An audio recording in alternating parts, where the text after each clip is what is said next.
Vamos a darle la bienvenida a nuestro invitado de esta tarde. Estimado licenciado, notario, don Carlos Francisco Dagduc Cadenas, es un honor para la XCBA que se encuentre en esta cabina, en la nueva cabina de la XCBA, pues un gran experto, un gran investigador que ha sido objeto, desde luego, de varios reconocimientos: el reconocimiento al mérito académico en 1997, el reconocimiento al mérito académico en 2002 por primer lugar de la División Académica de Ciencias Sociales y Humanidades, y también por ser el mejor profesor universitario en ese año. También ha recibido la medalla conmemorativa del 50 aniversario de la UJAT y en el 2022 el nombramiento de maestro emérito.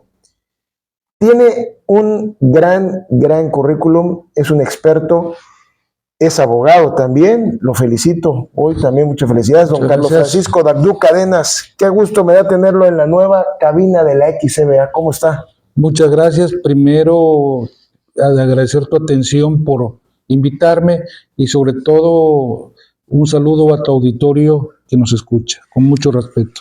Oiga, vemos que tiene usted reconocimientos, nombramientos, una gran carrera dentro de la vida docente y también autor de libros.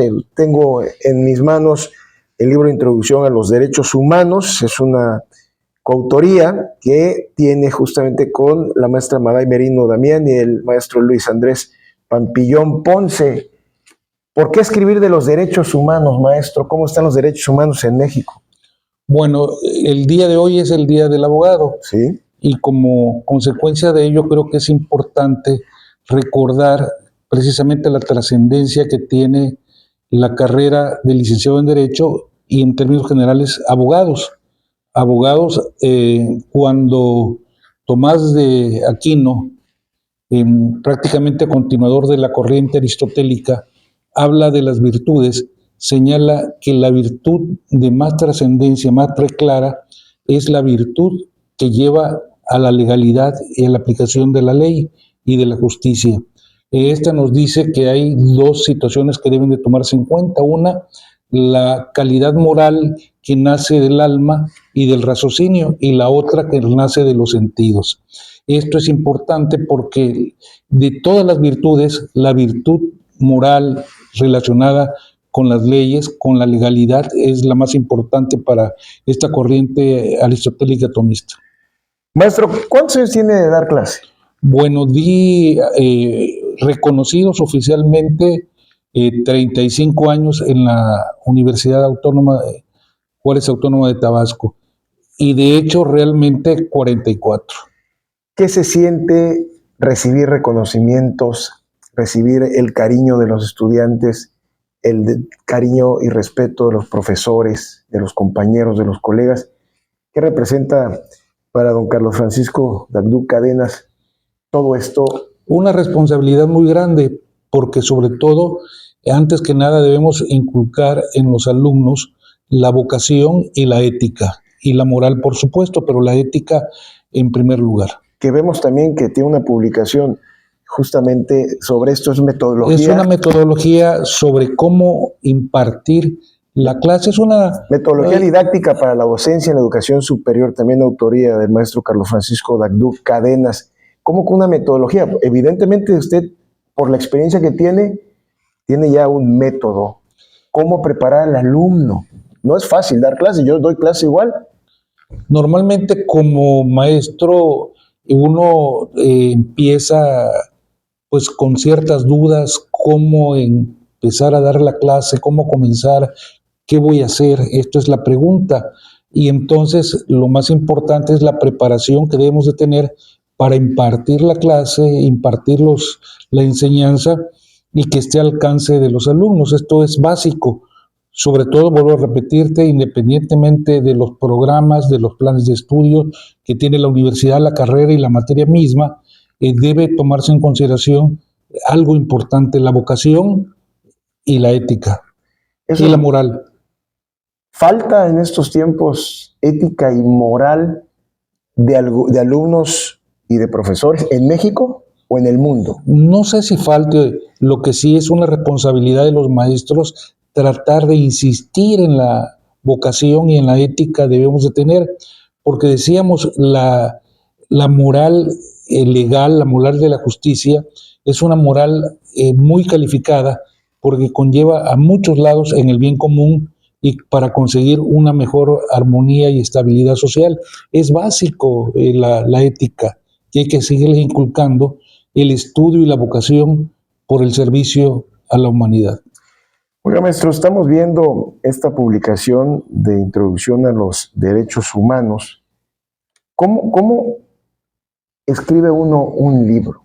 ¿Cómo se prepara? ¿Cómo busca la manera de poner la bibliografía correcta? ¿Cuántas horas se le destina al análisis, al estudio, a la redacción de un libro? Bueno, mis trabajos o ensayos llevaron mucho tiempo de la experiencia en la clase. Muchas veces, inclusive de los mismos alumnos, tomamos experiencias que nos van haciendo rectificar el camino. Y entonces, en la labor diaria, se aprenden muchas cosas y el maestro tiene que prepararse a conciencia de acuerdo con los planes, programas que se van a llevar de acuerdo a cada materia, porque no todas las materias se imparten de la misma manera, unas tienen más flexibilidad que otras. Para los alumnos o los padres o jóvenes que están pensando escoger una carrera, ¿por qué? Evidentemente le recomendaría Derecho, pero ¿por qué? ¿Por qué estudiar Derecho? ¿Por qué decirle al alumno, te conviene estudiar Derecho porque tiene bondades, porque te va a dar herramientas en la vida? ¿Por qué?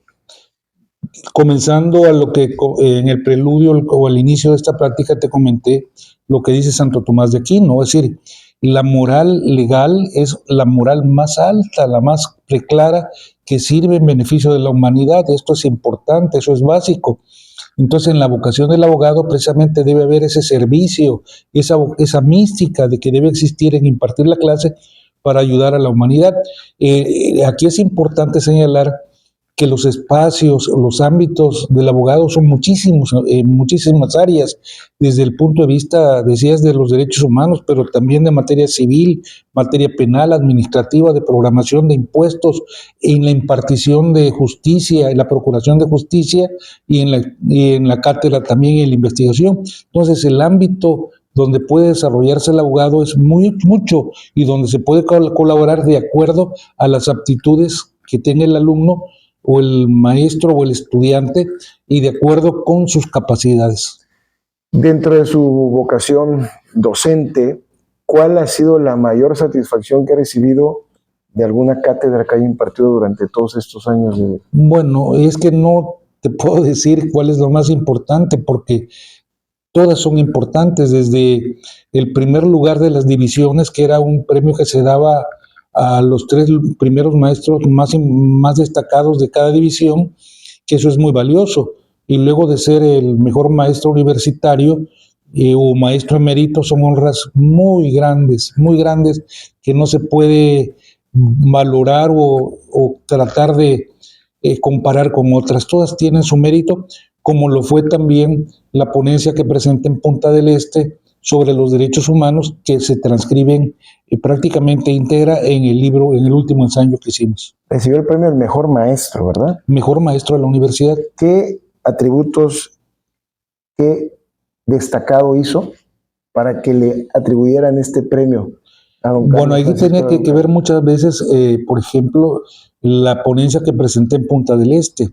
La Punta del Este fue una ponencia que tuvo sus características particulares porque no se hace la convocatoria para presentar proyectos, hipótesis, tesis sobre derechos humanos. Se abren una línea de investigaciones en derechos humanos, economía, programación y presupuesto y constitucional. Y curiosamente, cuando hago esta ponencia, eran de las 4 materias que impartía yo en la universidad. Yeah.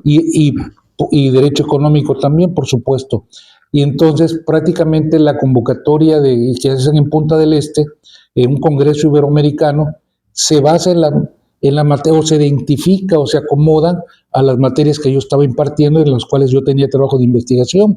Entonces se hace una convocatoria, primero dándole lugar a los países desde Portugal, Italia, Francia, España y los de América, por supuesto, como delegación para participar con una ponencia, pero también se dejó abierta la puerta para que los investigadores que quisieran pudieran hacerlo. Entonces, como el perfil de lo que pedían se llenaba lo que yo estaba estudiando, lo que yo había dado clases y lo tenía yo muy fresco en ese momento, dije, pues hay que hacerlo, vamos a aportar algo. Sobre todo hicimos una propuesta de agregar la materia de Derecho Económico en todas las universidades de los países latinos. ¿Por qué? Porque era un problema grave los derechos humanos, pero también el presupuesto público era completamente básico, donde debe fortalecerse los derechos humanos. Entonces, ahí hay unas recomendaciones de Naciones Unidas, de Teherán y de otros lados, que tomamos en el sentido que para poder proteger los derechos humanos de la primera generación, que son la libertad, entre otros, y la vida, pues es importante desarrollar y proteger los derechos económicos y sociales. Correcto. Si los derechos económicos y sociales no están protegidos, no están privilegiados, prácticamente es un caldo de cultivo a la delincuencia organizada. Don Carlos Francisco Dagdud Cadenas, le agradezco muchísimo haber estado hoy en XCBA. Muchas gracias. El agradecimiento es mío. Nada más te quiero decir, esto es importante, que el reconocimiento que debe darse a la carrera, esto es básico por la importancia que tiene en la vida social que se desarrolla en todos los ámbitos, nacionales, estatales e internacionales. Muchas gracias. Nosotros hacemos una pausa. Volvemos.